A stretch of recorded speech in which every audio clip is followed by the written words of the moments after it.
Hey, hello. Hi. Hi, what's your name? Hi, I'm Luella. Luella. What is your job, Luella? I'm your nurse. You're my nurse, guys. This is Luella, my lovely nurse. Did you just come to work now? Yes, yes. Okay, so what time is it now?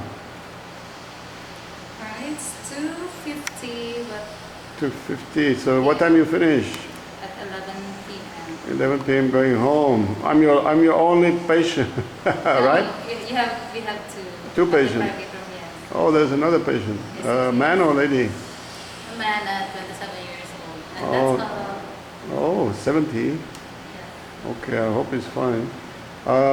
So where do you live? Here in Butuan. Oh, you're from Butuan, huh? I'm from Butuan. Wait, before you run away, wait a moment. So you're from Butuan, right? Butuan? Yes. You're from Butuan. Okay, so this is the lovely nurse, Luella from Butuan. Thank you for taking care of me, Luella. I'll see you later, okay? Okay, yes. Okay, Luella just came in.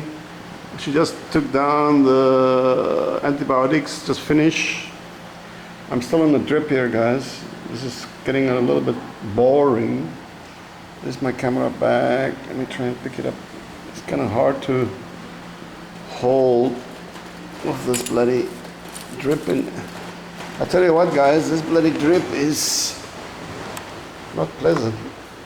It's not a pleasant. It's not a pleasant experience. I'm lying here flat on my back. I'm here on my bed. I'm trying to be as comfortable as I can. I'm just wearing underpants, guys. I'm just wearing my underpants. That's the way it is. There's a fan on the wall. The room is quite comfortable. So there's a fan on the wall there. As you can see, not very strong, but it sweeps the room. And then we have mosquito netting. There's a door that's open right now. I should have told her to close it. Oh, at the top there is open. I don't think there's anybody next door. And then that's it. I got my towel there. I got some juice and water. Anti-mosquito repellent. There's been no mosquitoes. No mosquitoes, guys. Glad to report. I just came out of the toilet next door. So I'm here lying on the bed and just trying to be comfortable as I can. Now the good news, oh yes, let me try and tell you guys what's been happening, okay?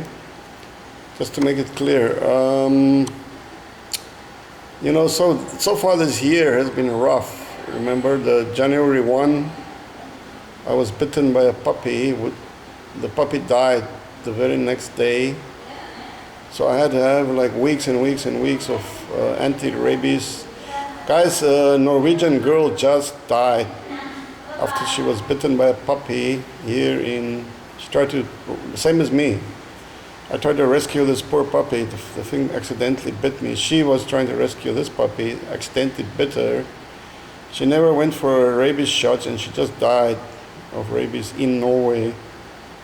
So guys, this is not a joke. This is serious. If you come to the Philippines and you get scratched, bitten, any kind of animal, well, especially street animals, of course, or wild animals, then you have to really rush and get your anti-rabies shots. It cost me another arm and a leg at that time, but, and I had to really run around to find the vaccine.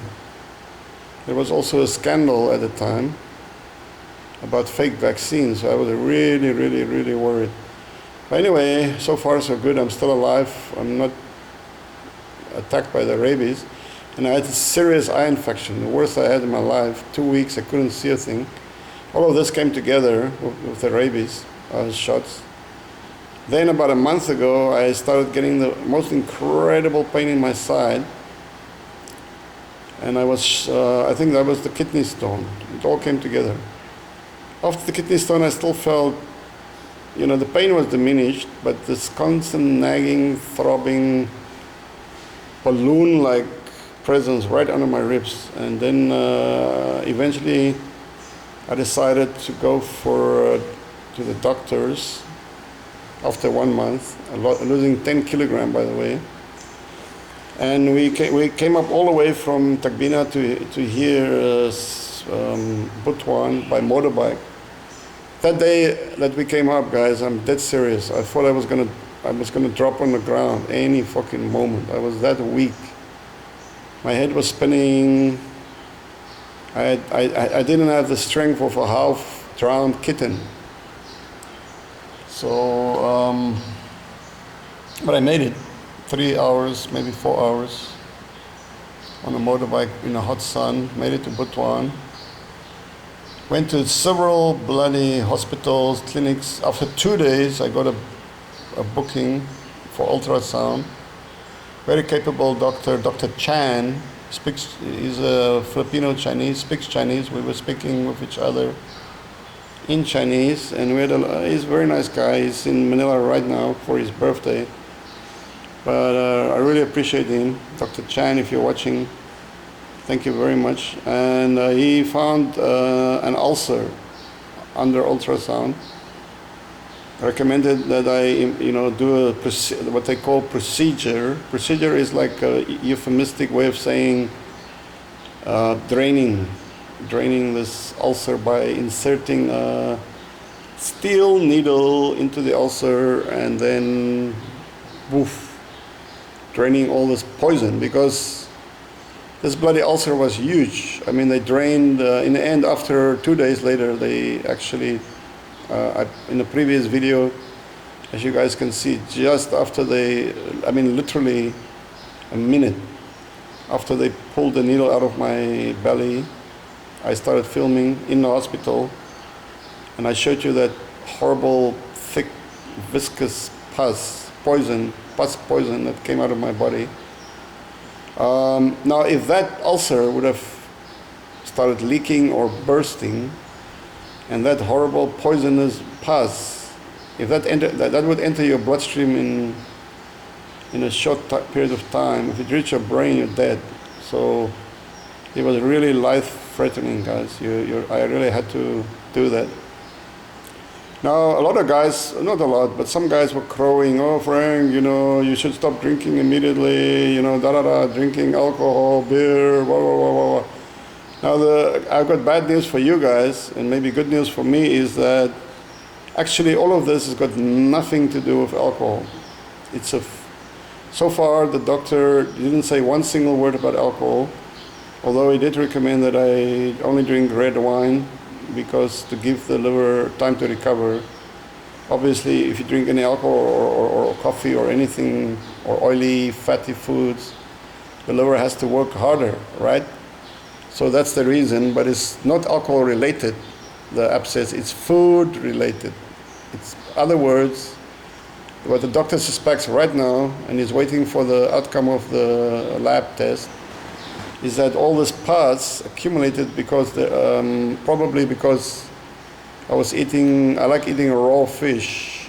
I've been doing it for many years. I love Japanese style raw fish. And here in the Philippines, I have a dish called kinilaw. Best dish in the Philippines. It's my favorite. Consists of raw fish, but if it's not properly, like any food, any raw food, has to be really hygienically prepared. And I've been eating outside for weeks and weeks and weeks, because I wasn't back in safari. I was in Davao a lot of the time and traveling up and down my motorbike. I was spending the time eating outside, guys, and I must have picked up what's called amoeba. Amoeba is a small, very small, tiny little animalistic form of life that infects people. Actually, there was a case in the UK just now. A woman, she used not purified water to gargle or to she tried to gargle or something, and then she got some amoeba in her brain. They started eating her brain, and when I found out about it, 30% of her brain was gone, and she couldn't be saved. So this stuff, amoebas, are waterborne and foodborne. It's got nothing to do with alcohol, okay? So for you guys that kept on telling me, "Oh, you should stop drinking, Frank," alcohol is actually one of the better things you can put in your body. At least it's not gonna fucking eat up your brain or whatever, right? Obviously, you don't want to overdo it, but I don't overdo it. I have my way of drinking, and I know what I'm doing. Beer is fine. red wine, the doctor told me is fine. I can even drink it right now with my liver condition. He recommended that. And the only other alcohol that I love to drink is vodka, which I drink with a lot of water. I actually always joke and say the reason I drink vodka is so I can imbibe water, because I hate to drink the local water here. It comes out of plastic bottles, it tastes awful, it's horrible, and I don't like to drink it. So that's probably one of the reasons I got this kidney stone, because I don't drink enough water. But if I drink vodka, I drink a lot of water. For one little shot of vodka, I drink at least 2 glasses of water, and I keep drinking. I drink liters and liters of water. So that's why I would love to drink vodka every day so I can stay hydrated. Okay, guys? So get that in your heads, guys. Please, thank you. Now, the good news is I've been spending, this little adventure is going to cost me around $1,000 US, which I don't really have, but we have to pay cash. Luckily, I have friends. Not friends, but me and Leah have sat down together and trying to gather the money. If anybody feels it's possible to somehow make a contribution and help out, thank you. I have PayPal here on my YouTube, so just take a look, guys. Thank you if you could. So yeah, if anybody wants to make a contribution, I will look very favorably on giving you in return of like free room and food and stuff, depending on your contribution when you come to visit me. Thank you, okay? I don't ask for handouts, but it's a tough time, yeah, very, very tough. So that's all I can say. Going through a tough time, but probably I will be released tomorrow from this hospital. That will save a lot of money, and then I have to go home and have 2 more weeks of solid antibiotics. If the doctor will do the lab test, hopefully there's going to be no complications. If there's complications, I got to come back here and for more treatment. So guys, just knock on wood, okay? It ain't going to happen, thanks. So that's my little story. That's my little thing. I'm here in my room. Everything is fine. The fan is blowing out there. I'm totally alone. I asked Long to go back home. Little Leah had her toenail just removed. Look at this bloody leg. Been damaged so many times. It's a miracle I can still walk, guys. It's a fucking miracle. My knee muscles were, oh yeah. I had a lot of injuries in my life. Anyway, Leah had her toenail removed, so she's in pain right now. She's in a little room near here, in agony. Shame, but I'm glad she got this big toenail. She got it removed, totally pulled out. Okay, guys, just wish us luck. Thank you so much, huh? Keep on smiling. Okay, cheers. Bye.